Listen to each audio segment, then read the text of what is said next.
if you're watching this video, that means you are watching the demonstration for the asynchronous history course that I created, right? So I'd like to begin first by entering into the student preview mode so that we could see it from the perspective of the students. Even though the course is finished, you'll still be able to view some of the finer points. Right?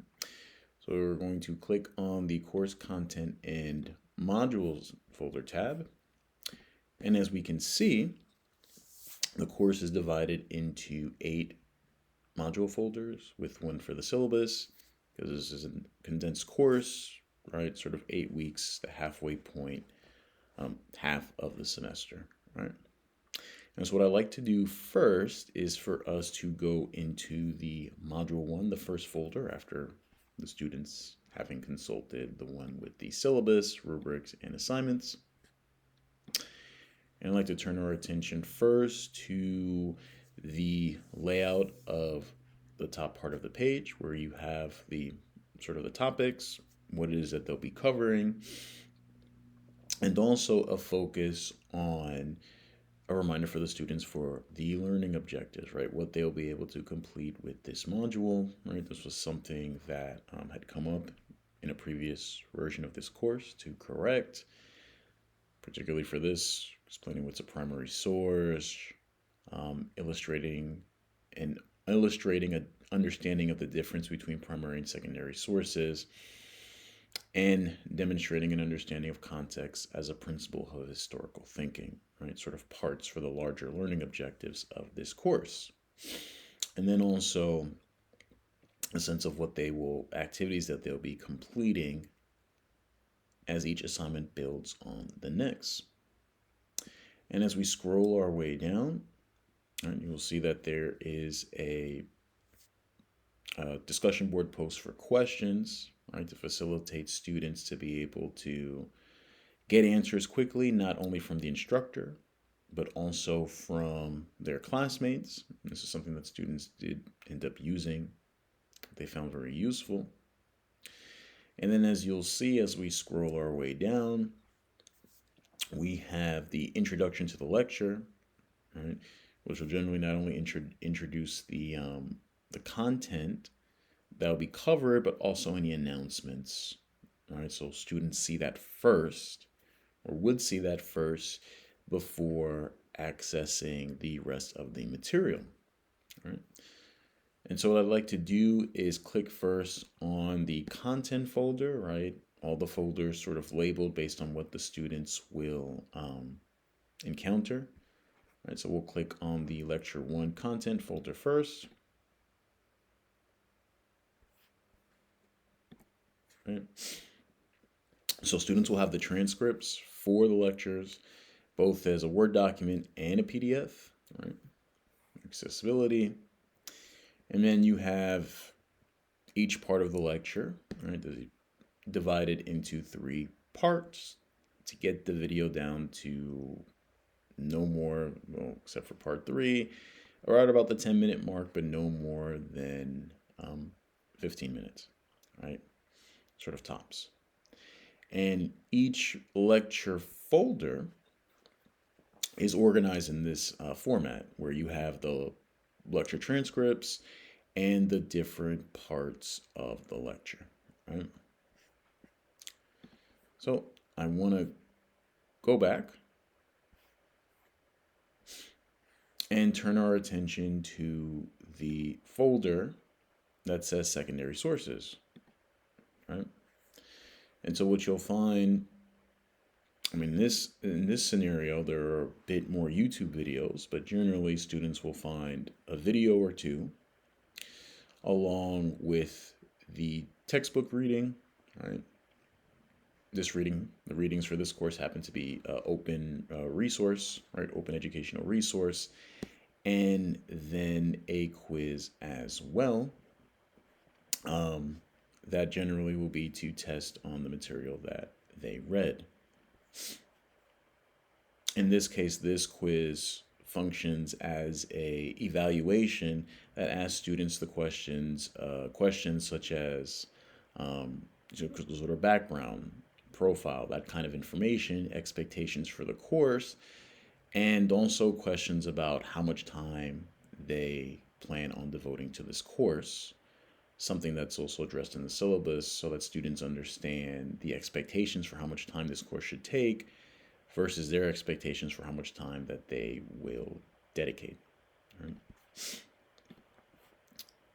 Now, as we move our way down, we will click on the discussion post number 1 folder, where you have here another series of readings, or different kinds of readings from the previous folder, but also open education resource, OER readings. And then you have the discussion board pose, right? Or a discussion board for the assignments, where students will not only answer the question that is put here, but also respond to one another's posts, right, over the course of this module. If we click on it here, all right, you will see that there have been students that already had posted, right, in the thread as a way to get the students engaging with one another and engaging with one another's ideas. Right? And so if we go back, right, because this is a condensed course, 2 weeks worth of material has to be put into one folder, right? And so as we turn our attention to the second half of this folder, you'll notice that the format is identical to the first half. You have the lecture video that introduces the content, not so much announcements, but kind of gives a sense of what the students will cover. You will have the lecture 2 content folder, the secondary source folder, and the discussion post folder, right? Keeping things consistent for the students. And if we were to click on it, because we will do that as well, you're able to see that there are the transcripts again, Word document and PDF, and you have the lecture split up into different parts that the students are able to download, right? This was created via PowerPoint, uploaded as an MP4 video, right? Once those are able to appear. And I'll actually give them a minute so that you could see, right? That's a little bit under 10 minutes. Let's see if part 2 will load. But generally, that's sort of the sweet spot, right? Into between 10 to 15 minutes. These videos, a shade under 10, maybe a little bit more for part 3 because this is summarizing. But again, right? So shade under 15 because the last video usually will summarize what was covered previously, but right, keeping in mind for the students' attention, right? So same format.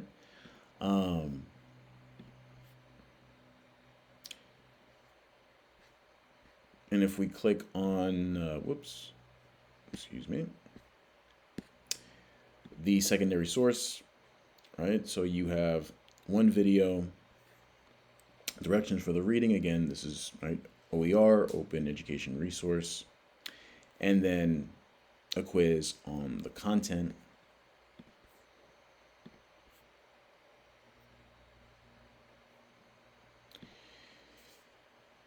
Right, we have the discussion post number 2, where you will have the readings, OERs, and another discussion board, which if we click on it, also will have the different threads where students are able to post and respond to one another to keep them engaged. Right? And so last thing to cover in this folder, right, is the last assignment, right, pertaining to the blog, right, which is another assignment that the students have to do.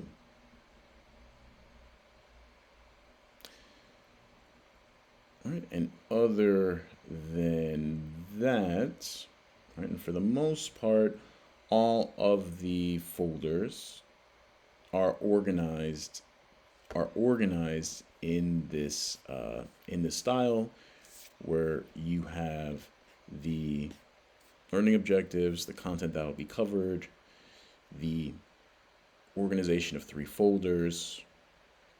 Well, before that, the introductory lecture, right? Setting up the content, the announcements, and then each folder, one with the PowerPoints, videos, one with the YouTube videos, and the textbook, open education resource content, and then the last folder, and having a quiz, and then the last folder, having a discussion board where students are able to engage with material. Right? And we could even click on another folder, right, module 2, and so that we're able to see that this is the same format, right? Topics are different, what we're focusing on is different, but again, consistency is key, right? For the students sort of know what to expect as they go through each module folder. Again, discussion board for questions. That's also something that's a part of each folder. Right, introduction. I think one thing that does change that I should add, if we go here, so I just want to click to the discussion post.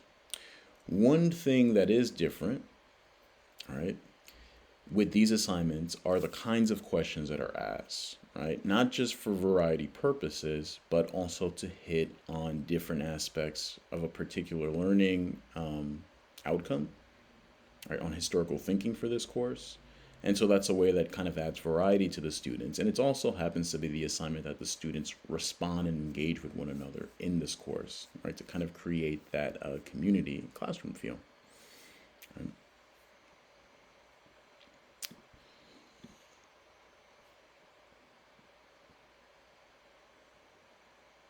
And so this folder for the exam is different, right? So we have a folder for the exam. This is where you see some of the differences, other than having, right, some consistency, right, in terms of what it is that you'll be focusing on with the topics, right, exam being one of them. But what you'll also see as well is that there is a folder. Not only is there a folder sort of dedicated, right, but you have the exam prompt, document, PDF, the explanations for the assignment,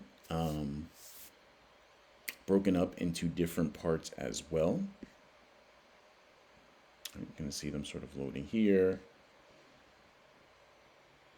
Attempting to kind of chunk them and get them down to sort of in the 5-minute mark, if only because to kind of keep the focus on the important aspects of this assignment. The third one might be a little bit on the longer side.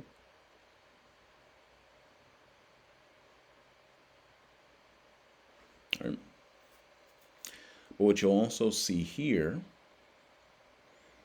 and especially important as it gets to the end of this course, this course, are these checkpoint surveys to gain feedback, right? And this is spaced out about a month into the course. And these are questions sort of asking the students their perceptions of how they're doing in the course, what grades have they received, is it meeting their expectation, how much time are they spending in the course, are there any issues that are occurring, right? And we have another set of questions like this at the end of the course so that the instructor is able to get feedback in real time as opposed to waiting perhaps at the end of the course, right? It also sort of serves for the students as a reminder for them to think about, especially with the question about how much time are they devoting to the course in terms of hours, so that by the time the course ends, when they're reflecting on the time that they've spent, especially because this is something that's addressed in the beginning of the course and on the syllabus, that they're keeping in mind their expectations of the course, how much time they're putting in conjunction to what's expected from the university and for this 100 level course. Right? It also serves the instructor some data as well for any revisions that have to be done later, right? To see if the expectations for the instructor um, and for the university are being met based on how much time the students are spending, among other things. Okay. I guess there had to be a redo survey done because the first one did not have anything. But then that was brought up in part from, sort of messaging. And yeah, essentially that is the format for this course. All right. And if this course were to be expanded into a 15-week course, um, you would see more content folders, but with the same format or same idea for a course of this nature, but more concise and more condensed, again, for the students taking this course to either are starting the semester with this course and wanting to get it done and focusing in, or students starting in the second half who, maybe already have a heavy workload and have to be able to jump right in, right? On one last note, the way this course is designed, there are assignments that are due every day, right? One assignment, right? And the reason for that is to keep the students engaged and not to forget about the course, right? Because that was something that happened in a different version of this course that was taught based on the evaluations. All right, so thank you for your time.